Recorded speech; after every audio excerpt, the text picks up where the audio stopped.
உங்கள் துக்க நாட்களெல்லாம் மாறப்போகிறது. ஆமேன். இது குட்டி கதை அல்ல, நிஜம். பார்ட் 5.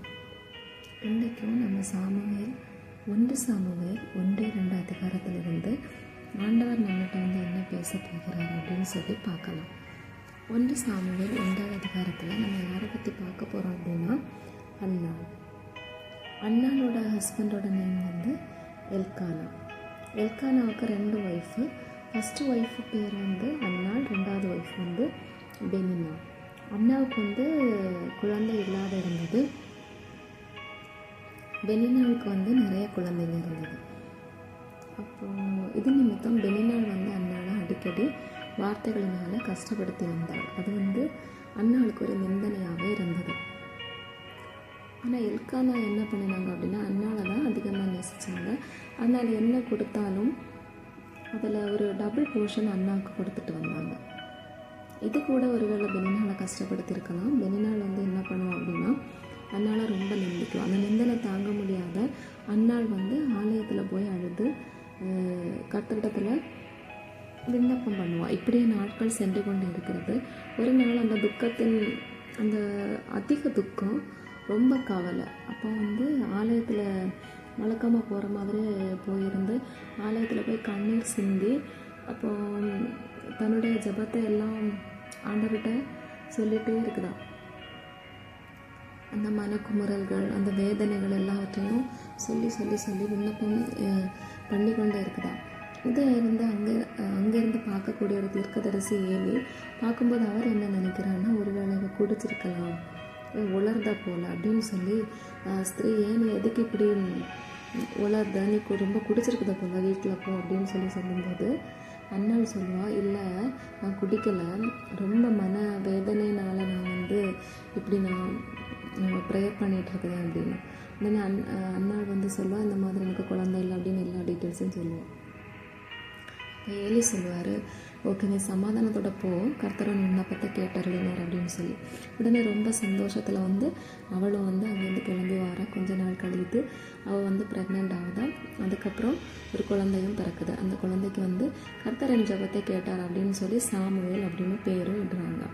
அதுக்கப்புறம் என்ன பண்ணுறா, அந்த குழந்தை கர்த்தர் எனக்கு இந்த குழந்தைய தந்தாங்க அப்படின்னு சொல்லி கர்த்தருக்கே அந்த குழந்தைய ஒரு காணிக்கையாக கொடுக்குற மாதிரி ஆலயத்தில் அந்த குழந்தையை கொண்டு போய் ஏலிட்ட கொடுக்குறான். அதுக்கப்புறம் சாமுவேல் வளர்ந்து தீர்க்கதரிசியாக தான் அதெல்லாம் நெக்ஸ்ட் இது. ஆனால் இங்கே நம்ம பார்க்கக்கூடியது அண்ணாளுக்கு ரொம்ப சந்தோஷம். நான் இவ்வளோ நாள் வருஷமாக குழந்தை இல்லாத இருந்தேன், அவர் என்னோட விண்ணப்பத்தை கேட்டருளினார் அது அப்படின்னு சொல்லி ரொம்ப சந்தோஷத்தில் அடுத்து என்ன பண்ணுறான்னா, பாடி துதிக்குதான், கர்த்தருடைய நாமத்தை புகழுதான். நான் மலடியாக இருந்தேன், நீங்கள் எனக்கு குழந்தை தந்தீங்க, இனி யாரும் என்ன நிந்திக்க மாட்டாங்க, இனி யாரும் என்ன மலடின்னு சொல்ல மாட்டாங்க, யார் என்கிட்ட எப்போ குழந்தை பிறக்கும்னு கேட்க மாட்டாங்க, ஆனால் நீங்கள் என்னுடைய நிந்தனையை மாற்றினீங்க அப்படின்னு சொல்லி ரொம்ப ஆனந்தத்தில் ரொம்ப ப்ரேயர் பண்ணுறான். ஆனால் இந்த நேரத்துலையும் நீங்கள் இந்த ஆடியோ கேட்கக்கூடிய ஒருவேளை நீங்கள் குழந்தை இல்லாமல் இருக்கலாம், ஏதாவது ஒரு தேவைக்காக ரொம்ப நாளாக மனம் கசந்து அழலாம். ஆனால் எல்லா பாரத்தையும் கர்த்தருடைய சந்நிதியில் நீங்கள் இறக்கி வச்சுட்டு அவரை மட்டும் நம்பி நீங்கள் உங்கள் வேலையை நடத்திட்டே இருங்க. கண்டிப்பாக ஒரு அதிசயத்தை உங்களால் பார்க்க முடியும். ஆனால் இந்த நேரத்துலையுமே எனக்கு தோணுன ஒரு விஷயம் என்ன அப்படின்னா, அண்ணாளுக்கு ஒரு அற்புதம் நடக்குது. அதுக்கப்புறம் அழுகை நீங்கி சந்தோஷமாக மாறுது. அதுக்கப்புறம் அவள் தேவனை பாடி ஆராதிக்குதான். நான் என்ன சொல்ல வரேன் அப்படின்னா, அதுக்கு முன்னாடியே நம்ம பாடி ஆராதிக்கலாமே. ஏன்னா தேவன் கண்டிப்பாக அற்புதத்தை செய்வார். ஒருவேளை நம்ம பார்வைக்கு அது தாமதமாக இருக்கலாம், ஆனால் அவர் கண்டிப்பாக அதை செய்ய தானே செய்வார். அப்போ நம்ம அதுக்கு முன்னாடியே ரொம்ப விசுவாசத்தில் பாடி ஆராதித்தோம் அப்படின்னா கண்டிப்பாக அவர் அதுக்கு அந்த ஒரு நியமிக்கப்பட்ட அந்த காலத்துக்கு முன்னாடி கூட நமக்கு ஒரு அற்புதம் செய்யலாமே. இது என்னோட ஒரு விசுவாசம். அப்போ நமக்கு செய்யாமல் தேவன் யாருக்கு செய்வார்? ஓகே, நாமும் தேவனை பாடலாமா? பாடுவேன் நான் உமக்காக, உமது நாமம் மகிமைக்காக, பாடுவேன் நான் உமக்காக, உமது நாமம் மகிமைக்காக, பாடுவேன் உம்மை பாடுவேன், உயர்த்துவேன் உயர்த்தி மகிழுவேன். வானங்களை சிருஷ்டித்தவரை பாடுவேன், சர்வசேனைக்கும் அதிபதியை புகழுவேன், நீதியை நிலைநாட்டுவதால் மகிழுவேன்.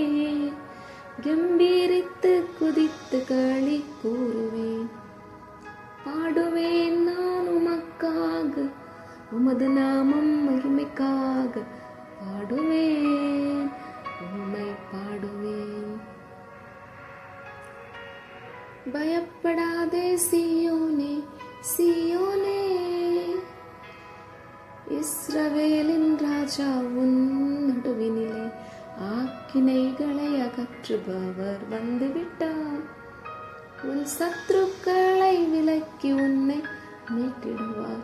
பாடுவேன் நான் உமக்காக, உமது நாமம் மகிமைக்காக பாடுவேன், உம்மை பாடுவேன், உயர்த்துவேன், உயர்த்தி மகிழுவேன். கர்த்தரின் நாமத்தை தொழுதிடுவேன், ஒரு மனமாய் ஆராதனை செய்திடுவேன். வெட்கப்பட்ட நாட்கள் எல்லாம் மாறிடுமே, அலங்கார ஒலிவ மரம் ஆகிடுவேன். பாடுவேன் நான் உமக்காக, உமது நாமம் மகிமைக்காக பாடுவேன், உம்மை பாடுவேன், உயர்த்துவேன், உயர்த்தி மகிழுவேன். ஏசப்பா, இது இந்த நேரத்திலையும் இந்த ஜெபத்தை கேட்டுக்கொண்டிருக்கக்கூடிய ஒவ்வொருவரையும் அந்த கரத்தலை தருகிறேன் தகப்பனே. குழந்தை எல்லாம் ஒரு வருட கணக்காக அவங்க இருக்கலாம் தகப்பனே. வேறு அந்த கற்பத்தின் கனியை ஆசீர்வதிப்பீராக. பிள்ளைகள் கர்த்தரால் வரும் சுதந்திரம், கற்பத்தின் கனியை அவரால் கிடைக்கும் பலன். இறங்குங்கப்பா. யார் யாரெல்லாம் இந்த நேரத்தில் ஜெபிக்கிறாங்களோ அவங்களுக்காக இறங்குங்கப்பா.